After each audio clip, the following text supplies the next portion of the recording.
Welcome to Round 1, the series where we play just the beginning of a game to give you a taste of what it's like. In today's episode, we will be exploring the regions of South America to compete in Mezo, a game where players clash for dominance through innovative area control and conflict-driven gameplay. Each player will control both a tribe and a powerful Mayan god. Utilizing their asymmetrical strategies, players will be presented with numerous ways in which to achieve victory, whether through war and conflict, constructing the steps of pyramids, or through strict devotion to their powerful god. Players will constantly be challenged with positioning their units to provide strength in those regions that best serve their god's unique powers and abilities. You're going to see every move that we make, and after the dust settles, join us as we discuss the entire experience and find out who came out victorious in this time of war. Welcome to Round 1. Today we're going to be covering Mezo from Kolossal Games. We're playing it as a 4-player game. Now this is an area control style game, but you're not actually controlling areas in the game. There's a lot of conflict, and areas are going to shift from time to time on who is going to draw points from those areas. Yeah, there is definitely a lot of conflict in this game. I wouldn't say, well, I will say it's a little mean. It's a little mean, but it's what did you say, Chris? It's so mean you won't even notice. It's so mean you won't even notice. As always, I'm here. We've got Ryan over there. We've got Jeremy here, and we've got a guest here. Chris, want to introduce yourself? Yeah, I'm Chris Hamm. I'm one of the developers at Kolossal Games. I'll be showing the boys how this game works today. So does that mean you're going to beat us down relentlessly? He's probably going to spank us. We'll see how it you goes. have a lot of games. Now, we've each played this several times, but we're going to walk through the very first round or age of the game. The game is played over 3 different ages. In each age, you're going to be competing for different regions on the board. There are 6 regions. However, only 5 of them are open in a 4-player game. As you introduce a 5th player, you unlock that 6th region. So as you notice up here in the upper left-hand corner, this place is not going to be compete over through the correct. This game. The desolate region, It is right? the desolate region that was determined during setup at random. It could have been any of the regions. Each of us is going to represent a very specific god, and we'll talk about those gods when we go around the table calling them into the game. But we've already set it up with our shamans and our warriors. Now, we're going to start with an X number of shamans and warriors. Some of them are going to be sent to this place on the board called Sebulba. Yeah, Sebulba. And what is Sebulba? Well, it is essentially the Mesoamerican version of hell, the underworld, depending on what form of mythology you're familiar with. But that is where they go when they die or are smote into ruin by one of the all-powerful gods. Ooh, smote. I like the word smote. And we're going to be recovering these people, bringing them back into our supply. There's a lot of different ways to get them thrown into that area, so we'll talk about that as we're talking about the game. No, we've already set up the game for the most part. We picked a first player, which is going to be you, and you've gone through these regions, and you've seeded it with both your shamans and your warriors. There's a rule here. At the very beginning of the age, you're allowed to put your champion down, which is what each player is going to start with. You're going to place your champion into one of these areas, and you cannot summon any of your warriors or shamans to that area. And then you have a limit of 3 of any mix of shamans and warriors, and you can put them in any particular place that you so wish, just not more than 3 of any type. Correct. The limit is 3 per region, and you cannot deploy to where your champion has been placed.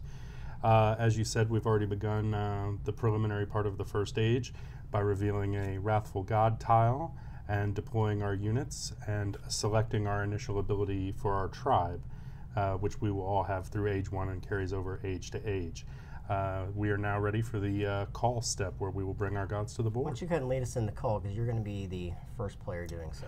That's correct. So we randomly determined it, and I have the most points to begin, and so for this we will start with the highest to lowest, beginning with me.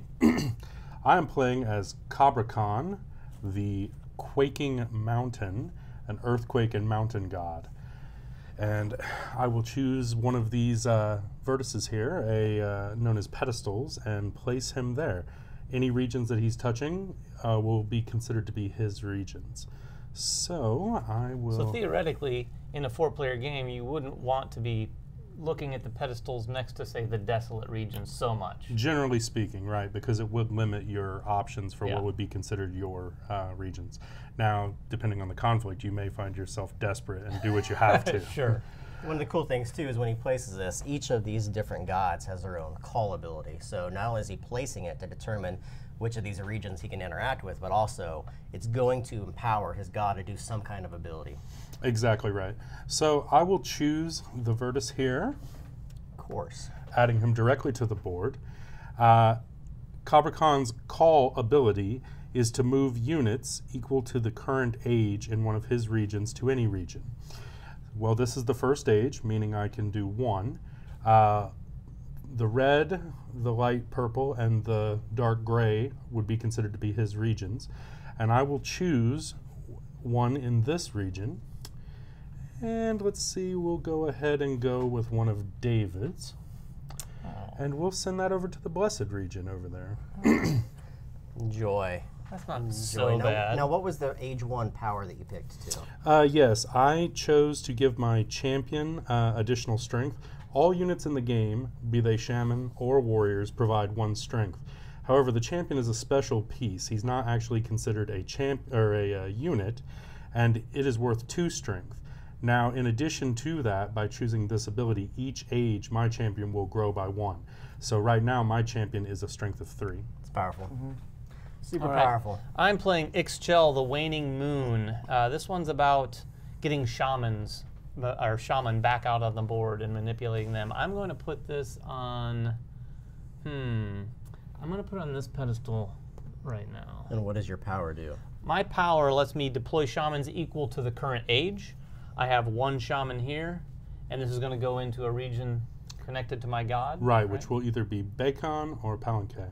I'm going to Palanque and replace the strength that you just took away from me there. And also, your age 1 power was to... Yeah, my age 1 power was to build a glyph at the beginning of the age. So I was able to put a glyph out on the board as well. Glyphs are going to amplify the power that you have in any region, but it doesn't count as a warrior or a shaman. I have Apuk, and this is some awful-looking lady coming out of a skull. She's super cool. Yeah, the miniatures are awesome. This is awesome. I'm going to place her right here. This is going to touch 3 different regions. That's why I did it. And I get to smite 1 unit. That means I get to take that unit and throw them into Sebulba, out of play. Obviously, I want to pick a region. Who's green? Sorry, Hamm. Oh. You're going there. And I get to recover 1 unit. And when you recover, it goes back to reserve. So I'm going to take this, throw it into here, and my power was I get to awaken units equal to the current age and deploy it. This is fantastic. All right. So I am going to awaken and throw this into here. Yes. Well, that makes my decision a little easier. I am Kukulkan, There you the go. endless sky, who's the dragon god.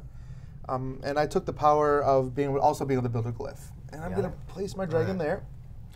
His ability, when he is called, he gets to deploy warriors equal to the current age. I get to deploy 1 warrior. Why don't you go ahead and put him in that purple there? Everybody seems to be... It's a party. One of the Add cool the things strength in about there. this is that as we seeded the board at the very beginning, we can actually choose how many we want to keep in reserve. We could literally just deploy our champion and keep a bunch back, and there's some strategies on doing that. There may be times when you don't want to deploy all of your units out on the board. Absolutely. I referenced the Blessed region earlier, which we will cover in greater detail when it comes up. But it is all of the other conflicts are handled in the same manner, whereas the Blessed region represents a religious festival where they sacrifice to the gods, and those will be from your reserve. So you may choose, in fact, to hold back into your reserve to do that for greater power and devotion. But we'll cover that more when it comes up. Cool. So we're in age 1. It's marked on the calendar here. It's going to be played over 3 ages, pointed at the top of this circular calendar here. Next thing that's going to happen is we're going to reveal which region we're going to have conflict in first. And go ahead and flip over to the Exactly. top one of those. All right. All right. So we got Chicken Itza. Is Yeah. that how you say that? Chichen Itza is Chichen my Itza? best guess. All right, this is the green region right here. This means we're going to have conflict in this region with whatever we've seeded that with.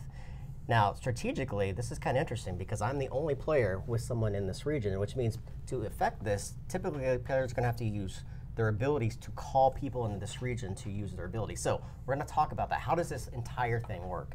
Each player has 5 cards that are pretty particular to their unique god. Oh, they're very However, asymmetrical. yeah, they're very asymmetrical. They have some cross abilities on them. The thing is, each player is going to shuffle these up, face down in front of them, and then draw 3 of them. and they're going to look at these 3 in secret, and they're going to pick one and lay it face down. The other cards are going to lay back in any order on top of their stack. Once everyone's picked their card, they're going to reveal them at the same time, and then they're going to do conflict. We'll talk about that once we all pick. This is kind of an interesting part. People are kind of deciding what they want to do, how much power they have here, what kind of abilities they want to use. Also, it's an important time to bear in mind the order in which the region will be resolved. So you determine the player whose champion is in that region. In this case, it would be Ryan, meaning he will get to act last. So I know that I have to go first, and I may want to bear that in mind that lots of bad things can happen to me after I complete my final action, which can either increase or decrease my chance of winning the conflict. All right, I'm going to go with this. Final choice. It's a hard decision to Final make. decision. All right, are we ready? Yep. Reveal. All right, as Hamm said, the champion here is Ryan, meaning the first player to enact one of their card abilities is Chris. All right, well, I will do as you suggested, and I will call my god to go to one of the pedestals touching that region. I can either perform the effect and then move, or move, then perform the effect. So in this case, I will choose to move, if you would be so kind as to place me up there between Koba and this, thank you. And then resolve the effect, which is to move units equal to the current age in one of your god's regions to any region. In that region, it appears I have 3 units. I will move... 2 for you. Oh, only 2. I will move one of my units next door to Koba. So what's going on here is Chris, on all the cards, there's 3 different effects. And you're allowed to, during the course of the turn, pick any one of these effects, take one of your tokens and lay out on the top of that card, enacting that particular ability. So he picked one of the 3 abilities to use. I'm actually going to use the power on the bottom of my card here, which is to gain 1 devotion. I simply go up the devotion track. And the devotion track is going to be on everyone's player board. It's going to score points at the end of the game. It also has some effects depending on what level of the devotion track you're on with some of the powers that come out in the game. I'm going to move up on the devotion. I get to reclaim 1 of my shaman from Zabulba, and then I may appease. And when you appease, you can sacrifice 2 units, whether they're warriors or shaman, right? Unless you're the first player, you only have to sacrifice 1. Yes, that's right. Or unless you're the first player, and you can do this from your supply Or the region. or the region of conflict, or Yes. any region. Okay. Generally speaking, people don't choose the region, but it is an option. In order to use one of this top power here throughout the game, there's going to be 3 powers by the end of the game. Right now, we're using the top, which would allow me to deploy a unit. I'm actually going to choose not to appease this time, though. All right, so I will also deploy 1 unit, and I'm going to try to win this region because I think I can. And I will appease to make it even more difficult on people. So what I did there was I used 1 of my warriors, put in the reserve, and then I got to summon or deploy 1. Exactly right. Okay. Well, I'm also going to use that bottom ability. Mine gains me 1 devotion, and then I can recover a warrior. So I'm going to take my warrior back from Zabulba. He's ready to go. I could appease. I think you made the cost too great. I don't want to sacrifice 2 figures, so I'm going to just pass on that part. You just mentioned the term devotion. Each of us has a track on our player board. Devotion is a way to monitor special abilities on some of the cards. These are going to go up through the course of the game. At the end of the game, there were victory points depending upon where you sit on here, but also they power some very unique abilities for your particular gods themselves. Exactly right. All gods have at least 1 card that is tied to your level of devotion, which ranges from 1 to 3. All right, who's next? It would be me, and I will choose to build. All right, so build, you have the ability to build 1 of 2 things, unless the ability specifies, either a pyramid or a glyph. In this case, I will choose to build a pyramid piece. If you'd be so kind as to add that to the Where's space this on the going? board. Right there on All there. right. And I will gain 1 point because it is the first level of a pyramid. And then I may also move 1 of my units in this conflict to another region. If you'll hand me my warrior that's in that region, I'm going to bring it down here to Palanque. Interesting. Plan for the future. Yeah, you do a lot of planning for the future, don't you? Well, that's what this guy does. He doesn't destroy very many units, but because he's an earthquake god, he moves people everywhere. Flexible. Right. Yeah. All right, I am going to simply deploy one shaman to this conflict.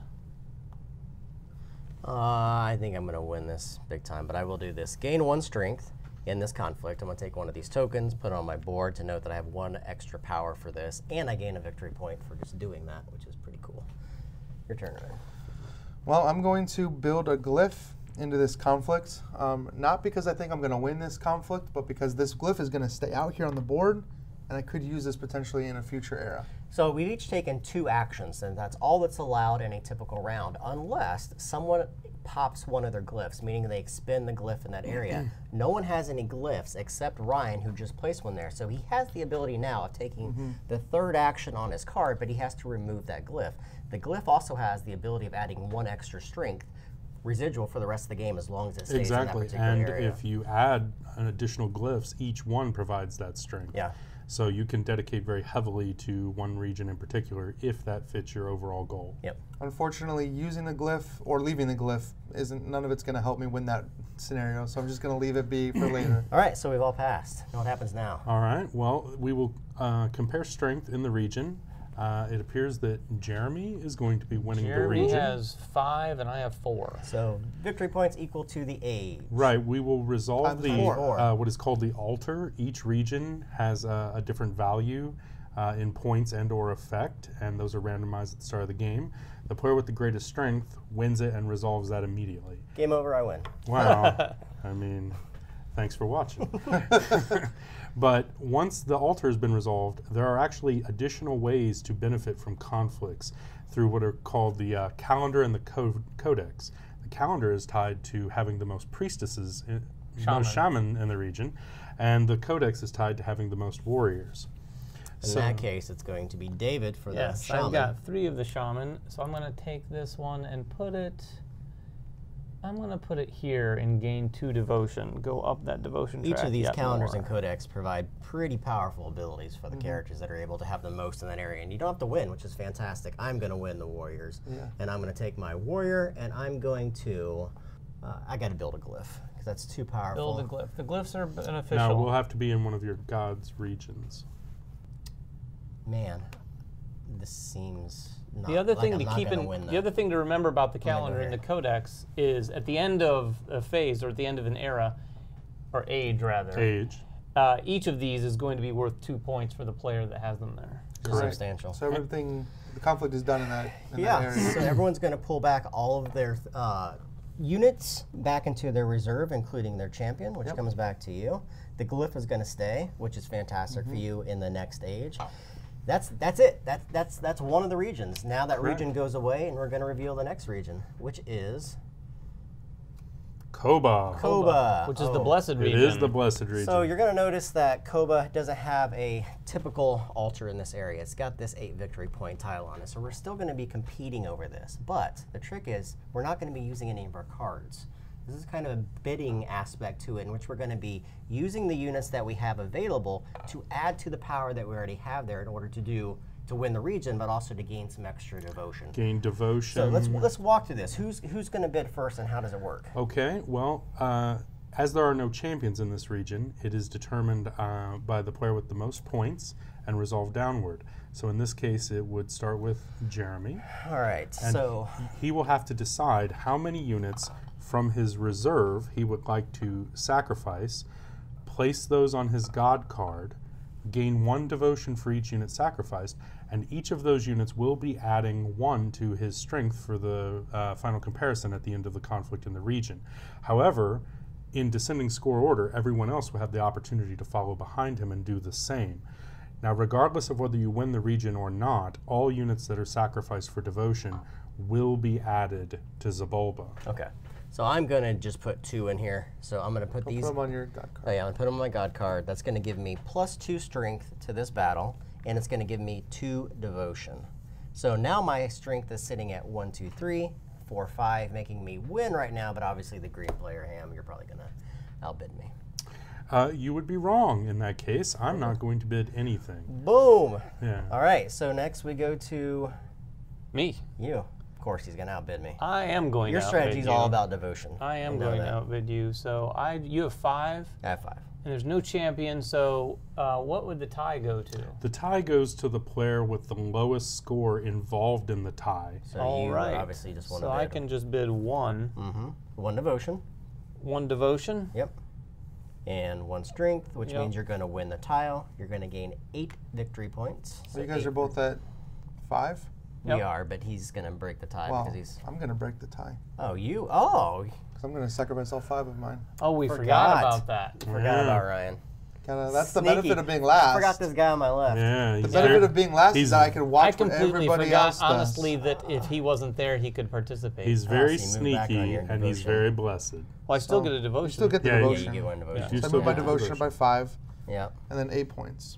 Correct. 8 points for red. So Ryan, I snuck that in move there. 10. Complete miscalculation on my part. These Alright. guys Can't forget about the guy in last that we place. bid, they all go to However, Zavala. I did Correct. sacrifice a huge chunk of my force for that I win, know. so it might not have been worth okay. it. Go in ahead the and long move run. the guy on the raffle. Yep. There you go. All right. And that's all The these units guys. that were there are returned to players' so reserves. that comes back to you. You get those guys back. There you go. And you get your yellows back. We move on to the next region. What do we got, Ham? What's the next region, Chris? All right. It will be Pecan. Pecan. Ooh, the middle region. All there. right. I have my champion there, which means you will be the I first am the player. first to play. But we have to pick our cards. So everyone go ahead and draw 3. Pick 1. So you're first. So I'm going to go Everyone reveal. reveal What here. you got? I'm going to use this ability right here. Smite shamans equal to my current level of devotion, which is 1. Mm-hmm. I'll smite one of those blue shamans there. So I'll remove this one, put it in Zavolva. Does that have to be in the region or it can be anywhere? It's anywhere my god is. Yeah. So I could have done it in a different region, but I'm trying to win this one. So All right. Chris? So I am up. So I will awaken 1 unit to this conflict All right. and awaken 1 unit to another region. Please hand me my shaman and one of my warriors out Okay. of Zabulba. There you go. Thank you. I will add this to Pecan, Oh, no. and then I will add this warrior down here to Palanque. Okay. slowly building up a force down there. All Yes, right. yes. I am going to gain 1 devotion again and recover 1 shaman. Can you give me my shaman out of Zabulba? And then I am actually going to appease this time. So I will take a shaman, appease, which is going to allow me to deploy 1 unit. I am going to deploy a warrior since Chris looks like he has the shaman monopoly in Pecan. All right. I will move one of my units from Zabalba to a Codex, but not take its power. So I'm just basically setting up to gain some points at the end of the And age. block other players And block from other that players from ability as getting well. glyphs, yes. Right. I'm going to gain a devotion here, and then recover 1 warrior. I also could appease, but I don't have a lot left, and I don't want to get rid of anybody on the board, so I'm going to pass that. Okay. All right, so I will go ahead and move another god and exile 1 unit in that god's regions. Wow. So I will move David, Okay. and I will exile one of his priestesses in Bekan. Now, exile goes to your Yeah. reserve. Shaman. Shamans. All right, I am going to, I'll call, He's going to move right Move it back. right back. That's hilarious. so I am going to actually move here and deploy shaman's current equal to the current age, so I'll take that shaman and put him right back in there. Yeah. So I'm you're done. I at- have no more You have abilities. no more abilities. I don't have a glyph there or anything. All right, so. I will put 2 people here to deploy a warrior here. And I'm done. And you also get to deploy 1 unit just for Oh, yes, I playing do. that card. Thank you. All right, Well, that was a big deal. your turn, right? I have You're no out. glyph. I'm out. I have no glyphs. You're out. Yep. So I will go ahead and pop my glyph. Poop, poop. And is it only the glyph that's in the current? Yes. Correct. In addition to providing strength, after all players have taken their second action, in turn order, any player with a glyph in the current conflict has the option to sacrifice one of those glyphs to take a third action. So I'm going to do this. Move any number of my units from my calendar or codex to this conflict. Oh, dang. Gain devotion equal to however many I moved. Very nice. And that is that. So now we resolve. And I am sitting on 1, 2, 3, 4, 5, 6 power in here. That looks like that'll be enough. Snuck around my 5. That was Yeah. sneaky. So I'm going to get 5 victory points plus 1 for each warrior, so 9 points. Look at him So go. 18. That felt very That satisfying. was I have to admit. that was a big That felt move. very, very Big satisfying. I like it. All right, so now we do the priestesses, and we have the winner that's easily going to be green. So greeny, decide where you're going with Yes, the shaman. the shaman. The shaman. will be added to Build a pyramid. build a pyramid. It has to be in one of my god's regions. Mm-hmm. I will place it in Koba And Koba, and Alright. gain 1 point. 1 point. I'm going to win the warriors because I snuck that in, and I am going to Build a glyph. I'm going to put that glyph right back in there because that felt so good. I'm going to do it again next round. All right, and everyone Alright. gets their units back. Yep. Correct. Awesome. Get some warriors for my pool finally. And here's all of your shamans. All of them. Thank you, sir. All right, so let's reveal. Go ahead and clear your card out. Reveal the Move next. any units on the Wrathful God to Yes, Zabulba. yes, I've got a lot there. Yes. I have a lot. All right. And the next conflict is in Hakab. So hopefully my planning ahead. I need will to help me see out what here. I got going on here. You've got you have 3 priests, All right. 3 shamans. This is super important. I gotta figure this out. How am I going to do this properly? Everyone ready? Yep. Yep. All right, flip. All right. You're first, Jeremy. I'm going to build. A build. And yeah, I definitely need. That's all I care about. 1 victory point. points. Okay. I'm going to move 1 of my warriors in any region to the codex. I will use 1 from my extra guy there. Where at? And I will do the, actually I'll do the build. So you'll build a glyph. All right. Is it it's build 1 glyph? Mhm. I can stack 2 glyphs in the same area, right? Yep. Absolutely. Then I'm, doing Okay. that. Ryan wants this territory. And I want it for all turns of the future. Let's see. I will deploy 2 units to another region. I will deploy 2 of my shaman to Palenque Mm-hmm. because it says another region. Yep. So this one. Anything that is not the conflict is okay. Oh, I see. I'm going to use unique power for me here. I will be considered to have the most shaman in this conflict. What happens if he doesn't have a shaman and he wins that? Does he take 1 from here and put it on there? No. But nobody else will get one No either. one gets it Oh, at okay. that point. It's That's a good. pure denial. I will Pure call, denial ability. and I'm going to move Perhaps. this here.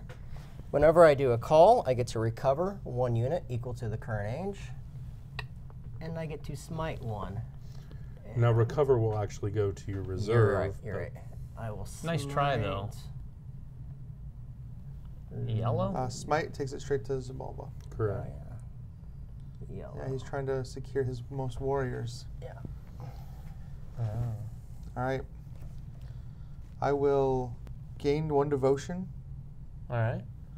equal to the warriors on my codex, which is just 1. So Chris? All right. I will choose to exile one of my units in this conflict to gain 2 devotion, and I can repeat this once, and I will. That's nice. Well, especially since David ensured that That's super nice. my shaman I were dig going to that. benefit me. yeah. So I will gain the 4 devotion. That's cool. All right. I am going to gain 1 devotion, Mm-hmm. recover 1 shaman, please, from Zabulba, Mm-hmm. and then I'm going to appease with that same shaman Mm-hmm. to deploy a unit, Mm-hmm. and I'm going to deploy a shaman. See? You had a plan. Sneaky, sneaky. All right. I am out of abilities. You're out, or you can. I could one? pop a glyph, but I'm currently winning that fight, so I don't see the need to.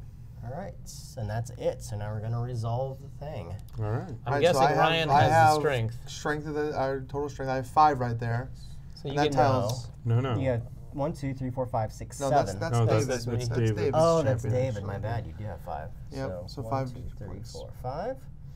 Who has the most shamans? I You have get to the take a most shaman from my power, and I put one in there, so I'm going to place them here Gain 2 devotion. and get 2 more devotion. All right, warrior. Where do you want to go, Rye? Well, I'm going to awaken 1, Okay. and I'm going to awaken this priestess directly into that bottom red region there. Or shaman. Shaman, I'm sorry. We keep, if you've noticed, we keep catching ourselves on shaman and priestess. That's because, as they said, they've played it many times, and through Develop- 9 yeah. months of development, they've been priestesses, and they've only recently been changed to shaman. So try to keep up. Yes. All right, I get nothing. I get 0. So my guys come Good back. day, sir. Good day, sir.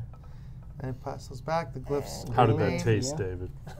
Pretty good, pretty good. All right. If you guys will look at the score, it's 19. All right. But yeah, next one more to go though. Final region. We already know where it is. Yes. It's Palanque. Palanque. All right. All right, everyone pick your cards. Should Looking be at the should be easy. You got 2 cards. You're first, David. All right, I am going to use this top power, which is move 1 of your shamans in any region to the calendar, and use its ability on the build pyramid, actually. Okay. So I'm going to build first level of the pyramid. Right there. Yeah, actually in the center. All right, so I point for And yellow. that is 1 1 point. All right, I'm going to go ahead and deploy. So I'm going to deploy a unit, and then I'm going to do this to deploy this second one. Wait, you have the warrior one? Okay, hold on. I did not know that. I did not know that. Rewind. Yeah, this is one of those games where you Rewind. have to really pay attention to what everyone You're else sneaky. is doing You are I sneaky. mean, I don't know if I'm at going the to use table. Whatever. Whatever. Yeah. it. Probably going to use it. Yeah, you know what? I'm still going to Probably. do that. I'm still going to deploy because that makes sense. Because I'm still going to get 5 victory points. Oh, man. No, I couldn't. Yeah, I am going to do that. So I put my guy here, and I'm going to deploy him too. Peas.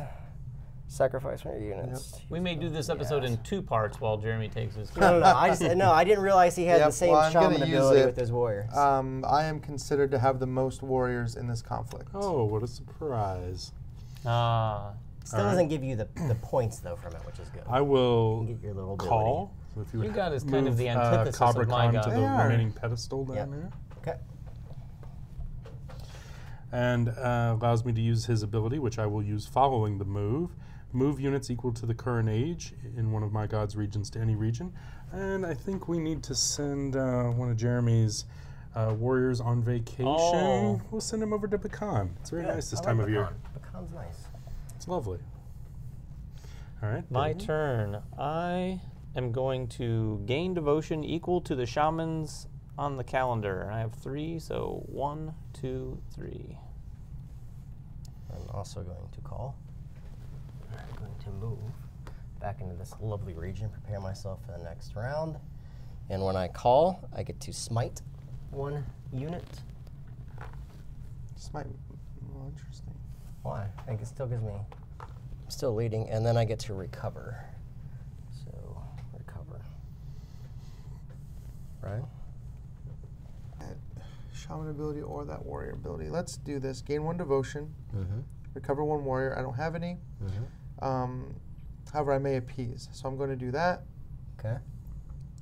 And I'll deploy, if you wouldn't mind, deploying 1 warrior to that conflict. Now I'll let you decide what you want to do. Oh, well, I have already decided what I want to do. I will take the ceremonial action. I will choose, let's see, nobody else has a glyph except David. I but have a he's glyph. quite a bit of strength behind. So, Ryan, you can choose one of your units in one of my god's regions to exile. I'll exile 1 of my priestesses. And then I will Thought I was going to give you the warriors. I will go ahead and appease Where are these going? Here. the wrathful god. And I will deploy a shaman there to take advantage of that majority. That's major. All right. We're done? Well, You have a unless David glyph. wants to pop his glyph. I have a glyph. And this may be unorthodox, but I really want to just climb up the devotion track, so I'm going to actually sacrifice my glyph to use my last power to gain 1 devotion and recover 1 shaman from Zabulba. I could appease, but I'm not gonna. All right, that's the end of the round. Well, we checked the region for strength. I have the most strength, so I will win 10 victory points. That's right not here, nothing. taking me to 17. All right. Second Jeremy place? has the second most strength in the region, gaining 5. One of the rare regions that pays out a second place. Looks like you have shaman. I do have the most Our shaman. shamans. I will saying place that. here and You recover. get 1 poor guy. Yeah, but it's still going to be 2 points. So And that's Ryan. And who has warriors? I have Ryan. warriors. So put my warrior. Oh, because up of your there. power, Yep, 'cause of right? my power. Silly power. I get to awaken 1 warrior or 1 of anything to any region. Correct. 1 unit in any So region. let's just Take a shaman, put him somewhere. any region, or Any it's one of my region? gods. No, it regions? says any region. Any It region. specifies. I will leave that priestess here. All right. That's it. We're going to pull our guys back. Move all of the units on the Wrathful God to Zabulba. Yep. Man, I got a lot of people in there now. Yeah. All right. Now, what will happen at this point, once all the conflicts within an age have been completed, is we'll do a brief end-of-age scoring. The first element that we'll score is based on the pyramids that players have built over the ages. You score 1 point for each region in which you have a pyramid. That 1 point is equal to the age. So in age 3, each region in which you have a pyramid, it would be worth 3. We start with the player with the highest score, which is Jeremy. 1. He only has 1 in 1 region, so that's 1 point. Green. I am in 2 regions, so that is 2. Ryan, I have no pyramids. he has no None. pyramids. And I have 1, giving me 1 more point. Correct. All right. Then we move up here and we score for presence on the calendar and the codex, again starting with the player with the most points. 1, 2. Jeremy's scoring Get my 2, then warrior those back. units are returned to your reserve. Next is green. I have 4 points. All right. Ryan Red has has 6. 6, and I have 6. 12. All right. Send those Could down pass to those Ryan. down over here. You're going Thank to notice that some of the regions still have warriors or shamans on them. That's because they were sent there by some game effects, so those will actually be able to start there. One of the unique things, too, is coming into the second round, that's not going to affect the amount of players or pieces that you can put in those. So I could put 3 warriors with this or 3 shamans, giving you a little bit of a or your tactical champion. advantage. Even your champion, yes, Yeah, so exactly. there's a little bit of a tactical advantage in leaving people out on the board. So that is it. That's the end of round 1. We're going to turn the cameras off, finish this out, see if I can keep my lead here. I don't Probably think won't so. be able to. And then we'll come back and we'll discuss our full playthrough. All right, welcome back. The game is over. You just saw round 1, but we finished the entire thing, and it may not have finished out how you might have expected. Yeah. But we're going to sit here and talk about the whole experience for you, share a little bit more about the game, and kind of go through how things shook out. I'd be interested in knowing, Hamm, you're the developer, or one Yeah. of the main developers on the game. How long have you guys been working on this thing? Well, I joined Kolossal in March, and I know they were working on it at least from late last year, so you're talking 9-10 months Wow. just on the development end. I believe John Cloudis, the designer, started on it even sooner. And John, if people didn't know, was also the designer for Omen, which is really, really Oh popular. yeah, that's one of the things we're most excited about is it's John's first big box game, and we're all friends and fans of John. He's a great guy. And his small box game. Oh, exactly, and this is anything but. Yeah, so, yeah, you know. yeah. So talk about a little bit about the the environment that you're playing in. I think this is really unique. This Mezo, which is Mesoamerican Yeah. environment, which is all these old cultures, Mayan cultures, and all the gods. What was the decision behind that? Was that John's decision, or was that something Kolossal? It was introduced? John. It Okay. was John's decision. He's an avid fan of history and mythology, like a lot of gamers are, of course. And you know, as you mentioned, Omen. Obviously, he has a track record of designing Sure. games within mythological universes. It's an underrepresented theme. There's a lot of opportunity for integration of mechanics and theme together. You know, you notice the way that the units come and go, as in the civilizations come and go. Even on the player board, which is, you know, not final, the number system is the Mayan number system as well for scoring. So it's just, we've really tried to Capture steer that theme, into the popular mythological elements of those cultures. Well, and layered on top of that, incredible amount of variable powers across the different characters or different gods. That, I mean, just with the 4 we played, it's significant how we all got to our end game. I mean, significantly different. I mean, I scored my points very differently than you scored yours, and Absolutely. vice versa. And that's just 4 of, and I'm sure you can't go into details, but how many gods we talking about for? Well, we can say more than 4. More than 4. There will be a pledge level for 5 players, so there will be a minimum of 5 gods. Obviously, it's contingent upon the success of the campaign. Sure. But as you saw, not only is there massive asymmetry, playstyle, and experience for each god, but then you get to customize that experience with the tribe board even further.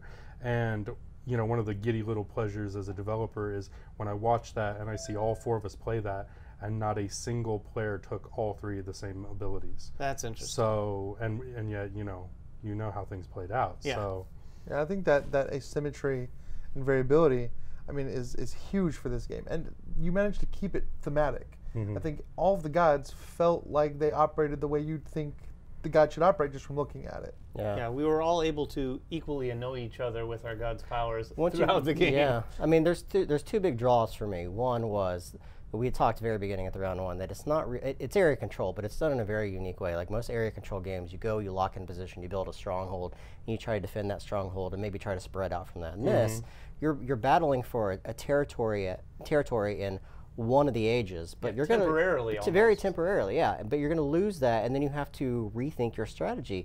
And my second point was, it's all dependent upon the cards. Like the card structure in this game is really unique because everyone comes with their own asymmetric deck of cards, but each of those cards has 3 powers. So you're really trying to decide each turn, looking around the table, what do you think they're going to do? What's their positions of power on the table, and what are my abilities, and which ones of those 3 cards do I get to pick for that particular round?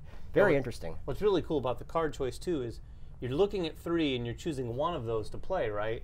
But especially in the final round, or in the final age, I was more so looking at which ones I wanted to hold off on so that I could play them in one of the later territories that hadn't resolved yet. Exactly. Because you can really look at the way a territory's built at the beginning. And if everyone had a bunch of warriors in there, and I have a card, my god had the ability to basically take the award for most shaman, whether I had most shaman or not. So I could kind of use that diplomatically if I had it in my first 3 or maybe my second 3. You can kind of sit there and filter it back down to whenever you want to use it. And what's also interesting is that when you're playing the game, it's not just about smash face trying to control a region. There's other things you're trying to do in that region. You're trying to have the most shamans. You're trying to have the most warriors in order to enact the codex or the calendar on there to be able to get some kind of additional power. Maybe you're just trying to get devotion on your player board up so that you can enact some of your cards later on in the game. And again, choosing those different paths in each of the ages changes again once that your strategy may be by using particular cards. So it's very variable every time that you play the game. Yeah. Plus, Chris, you set up a lot of times we'd be reconciling or resolving one of the territories, and you were taking your actions to basically not do anything in that territory, but really to set up the other territories around it that hadn't resolved. And that's what I find really interesting, because you might not have much going on in one of the territories, but it doesn't mean you're kind of out for that resolution. Yeah. You're spending your card, you're using your actions to really set things up. And there was one where you were barely in the territory, and the card you used was you were able to end up coming in and taking everything in the territory. You won the strength, you won the warriors, and the shaman, and you had only like one guy in there to begin with. I think that's really cool because each of the different gods act very differently. By the second round, we knew that Ryan had a card that was very particular about locking in warriors for winning that spot. You had a shaman one. Yeah. So we would plan ahead. We would know by that second age how to try to avoid those positions of power. Maybe we didn't want to put all of our shamans in one area because we knew that card was going to come up. Once it come up, you let out that breath, you're like, okay, now maybe I can win a spot in the future. So it's very unique. I like that the cards have, like you said earlier, the 3 options, because it allows for that flexibility. Because if you play a card, I'm going to put a bunch of shamans here, but David goes first, David reveals that card, you think, oh shoot, he's going to lock in his shaman. So you have 2 other options. So it's not like your turn's just wasted. You just have to adapt your strategy on the fly with one of those other two options. Well, and the timing too works out really cool, because had I been the first person to act at the beginning of age 2 or at the beginning of age 3, I would have put all of my guys out before you guys did. I had the luxury being in last place both times. I mean, it sounds like a weird luxury to have, but I was in last place, and the benefit is you guys all put everything out on the board first, so I could sit there and go, okay, I get to do this, I'll set this up. I could kind of have the opportunity to set things up exactly, or control my own destiny as much as possible anyway. And choose the Blessed Region, which is really important. And because you can really block someone out from getting a lot of points. If they're all set to gain like 15 points on a win, you just turn that into you a look at a Blessed territory Region. that gives extra points for warriors, and everyone dumped a ton of warriors in there, I'll just change it to 8 points straight up. Yep. Yeah, it was fun. Very cool. So let's talk about endgame. What happened? End game. So when we left, I was in the lead quite significantly. Big time. Yeah, and you I were. was in the opposite of that. Yeah, you were very far behind, maybe 20-some points behind. At least. And yeah, Chris and I were in the middle. It started to even out, and by the second round, we were neck and neck by the end of that second round, all in that upper left-hand corner, right around 50 Yeah, points. 50 points. In game, we all scored our points in mostly different ways. We got a lot of points from devotion at the end. You didn't even go up the devotion track, I did not. My which guy, came back and haunted you a little bit. well, you know, it's hard to say because, of course, Kabra Khan, he plays, he's very light on recover. So when I have to be careful on the units I send to Zabalba. So I earned most of my points through actually winning conflicts. Whereas you can see it again points to the asymmetry of experience in that when you sacrificed all of your guys in the Blessed Region, both David and Ryan were, especially Ryan was like, what are you doing? How are you going to be okay? And you're just like, don't worry about me. I've got a death goddess here. Yeah. And Zabalba is just a mild annoyance. And 2 or 3 plays later, you had 9 to 12 guys back. Yeah. And so it just shows what you were able to do versus what the options I had. I simply had to play differently, you know, and yet all things considered, you know. Exactly. In the end, we were all within 10 points of each other, Yeah, it was roughly. closer Or smaller. than What was that, the score? 6 actually. points. 6 We were within points. 6 points from last to first place. Okay, so what did you have? I had 111. Okay. 108. And You I had 113, 113, and you had 114. 114. Yeah, I was 1 point behind you. 1 even point though it was difference like at 20, the end. and 6 points between us, right? Yeah, no, Which yeah. is We were amazing. only we were all within 3 points of each other. Yeah, that's crazy. So Yeah.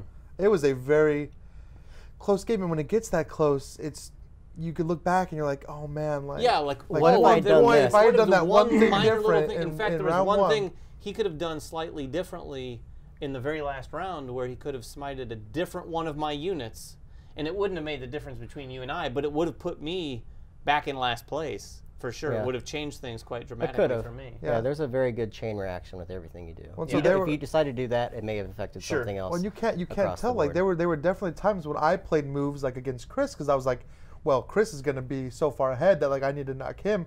But then if I had used those moves on one of you, like it just completely changes the game. You kind of want to just like play again. Like Yeah. all Yeah, right, and let's in the start game, over. it's cool because as things happen on the board when you're resolving things, the way these cards work, you lay this card out and it has 3 different abilities. So I might have laid the card out thinking I was going to do this and this, but like you said, had you done something differently and exiled or smited one of my other guys, I would have maybe Made a oh, you different know what? decision. I'm going to change this. I'm going to change things up and take these other actions. It's Yeah. very, very But interesting. it feels this game feels like every decision does matter, especially when you get to a game that is 2 or 3 points different. Oh, yeah. Like that, I mean, it's important, right? I mean, there's a whole Well, strategy and there. with so few options, I mean, 3 options per card with a pass action and the potential to appease and get a little more, and yet the fact that you have to adapt so much within a single conflict, as well as consider adapting to the big picture as it changes. I mean, many games with dudes on the map, which this is to some extent, it is Sure. of that style, although slightly different. There's a map and dudes. Oftentimes, yeah, you can say, I know who's going to win. Uh-huh. You know what I mean? Or I know who's clearly in the lead. And yet there's a subtlety of position in this game that, you know, it's just very Position difficult and to tell. timing, Which, for sure. Right. Yeah. And the good thing about that is you may stumble into an accidental kingmaker situation, but it's very difficult to cause a deliberate king-making situation because you're just not sure, and the order of in which the actions come down and the decision the player makes, it can swing it all, and it clearly did. You know, when it's that close. So yeah, I think that's a really great thing about obviously Dudes on the you're Map key game. making a lot without realizing it too, because when I have to Could be. decide between whose unit do I want to remove, man, there was one time I removed David's units and he lost by 1 point. Maybe if I hadn't, David would have won. Yeah. Like I might have right. Or it could have exactly. affected my decision. Yeah, and in it's- that it's same really spot. hard And to, that's like, the other thing is, it just of course, you take spirals. one person off. That person may be this much more likely to retaliate on their Right. next Which is the There's time. that too, that happens fantastic too. part about the It game. can, Yeah, get, it can get personal. You had Yeah. to take that into account, Absolutely. right, in games like this. Yeah. Yeah, Yeah. it's not typically my kind of game, but it moves along, and like Yeah. the decision making and the actual mechanics of the game are not terribly Difficult. complex or Mm-mm. difficult. You're playing pretty smoothly, but they can chain into a lot of different things. We didn't even touch on the calendar and the codex, which have basically more powers that you can Yeah. kind of chain into during a turn. It's- Yeah, I fought more fascinating. over that codex than I did over the actual territories. Me know. too. Which the Yeah. first time I played, I don't think I put one guy in the calendar No, or the neither did codex. I. The last guy I played with I was built completely pyramids the different. entire time, and that's how I scored my points. Yeah. Excited to see what else you guys have. I know there's going to be more gods. I know you said there's only going to be 5, but can't wait to see what Can't they do. yeah. We're I know, optimistic. I know We're what they're hopeful. going to do to change the game. That is Mezo. Thanks for watching round 1. If you guys have any questions about it, make them in the comments below. We'll have Chris troll the comment section and answer those for us. Absolutely. And check us out next time. Bye-bye. All right, thanks everyone.